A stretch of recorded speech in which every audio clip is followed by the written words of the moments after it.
Hey guys, today I'm going to show you about sizing a belt. And what I mean when I say that is I'm just going to show you basically how to punch another hole in a belt if you need to make it smaller. This is my ratty old belt. I love it. I got it from a thrift store a million years ago, and I've lost a bit of weight, and as you can see, there's no hole where I need the hole to be. So I'm just gonna put one in right around here, but I am gonna measure it so that it looks good too, because I'm weirdly anal like that. Let's do it. So for this you need a pencil, a tape measure, like a fabric tape measure, not a object tape measure, and a leather punch. This I bought on Amazon a few years ago. I want to say it was less than 20 bucks. First things first, you're gonna figure out what size your hole is. Now this dial, oops, moves around. Oops, what was that I was on? 3.5. So this dial moves around so you can have different sizes. And I literally just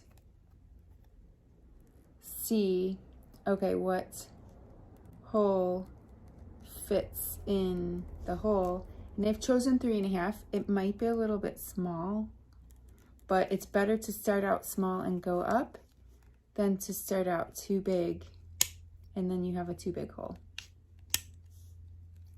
So that's that. And then basically I'm just measuring from the edge, the top part of one hole to the top part of the other hole. And it's the same as measuring from the bottom part to the bottom part. So see, it's 1 inch from top to top.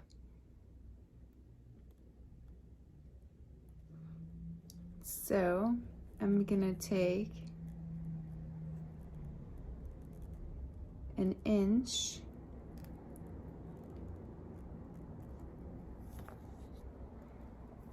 and I'm measuring the back side and doing a little mark. I'm just doing a little dot so that it looks like that.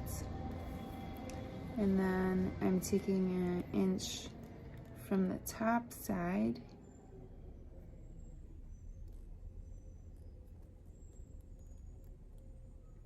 and doing another little dot.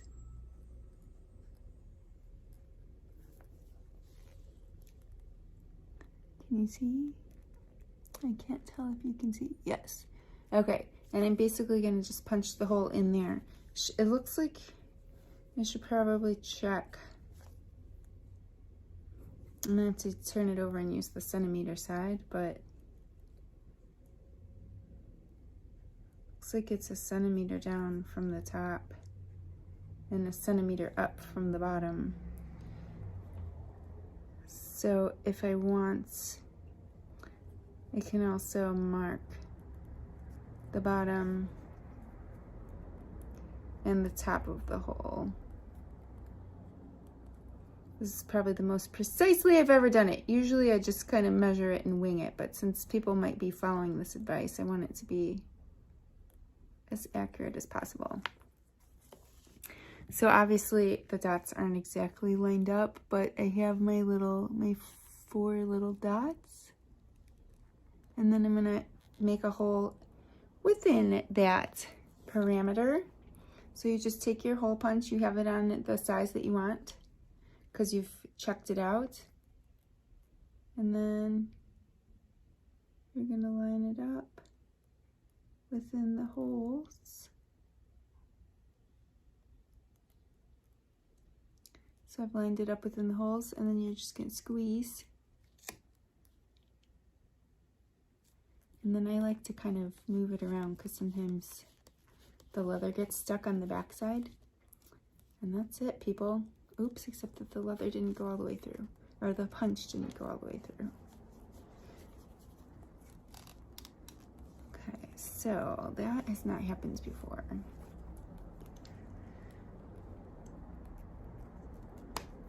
Oh, there we go. It did go all the way through. And there you go. A new hole. And obviously it looks newer. It hasn't been used, but it will stretch out with time. So let's see what happens. Learning lesson. I put the hole on the wrong side. I put it to make it as if I needed more space instead of on the inside where I needed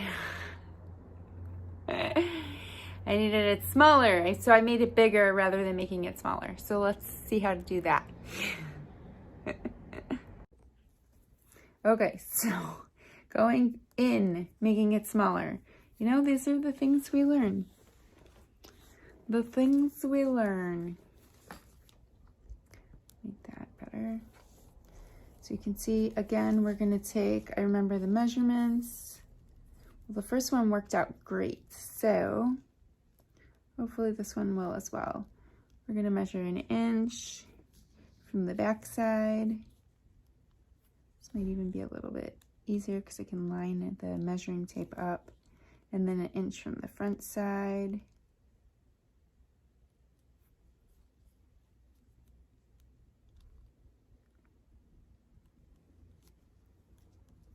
Okay, so 1 inch from the back side, 1 inch from the front side, make our marks, and then 1 centimeter from the top. String. And 1 centimeter from the bottom string, and this time I'll line it up.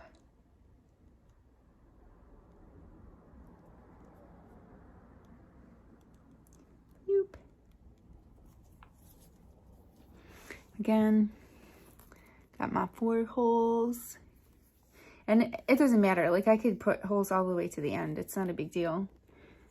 It's just funny. It's funny to be caught on video. Line up the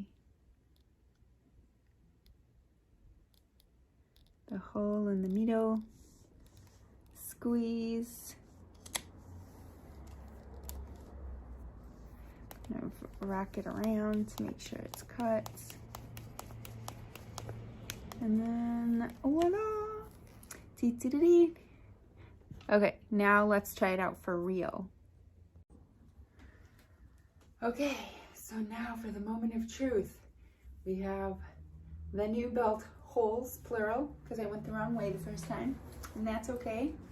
No big deal, because we made it look good, so it looks like it was naturally there. Take the belt, put it on, slide it in, and voila! It's perfect. It goes great with our lovely dress. Oh, and that's something, this is another tip that has nothing to do with fixing a belt, but it's a fashion tip that I like to use all the time. I'm a big fan of belts. I don't know if you know this about me, but this dress that I bought from a resale shop from Crossroads, I love it. It's really fun, but it's also really big. See, like that's where I end. And this is where the dress ends. So if you have this situation and it happens to be, oops, a pandemic and the tailors in town are closed or you don't know how to sew, I know how to sew, but not these kind of things. I know how to casually sew. I don't know how to redesign clothing yet. That's something I'm going to be working on with you guys, hopefully, is tailoring my own clothing. But for now, before I start tailoring my own clothing, I am going to just throw a belt on. And look, all of a sudden, this dress that was too big on me, that I lost a bunch of weight since I bought it, now it fits. This is a good secret. It doesn't always work, but it works a lot. It works with pants that are too big. It works with dresses that are too big. If you have a shirt that's too big, I have this one beautiful Carolina Herrera silk blouse that I bought from a thrift store for like $10, like something insane. It's not my size. It was more my size when I was bigger, but it's not my size. Just throw a belt on it and it looks kind of like a peplum blouse. Belt it. Okay, that's it. Thanks for watching. this quick COVID hack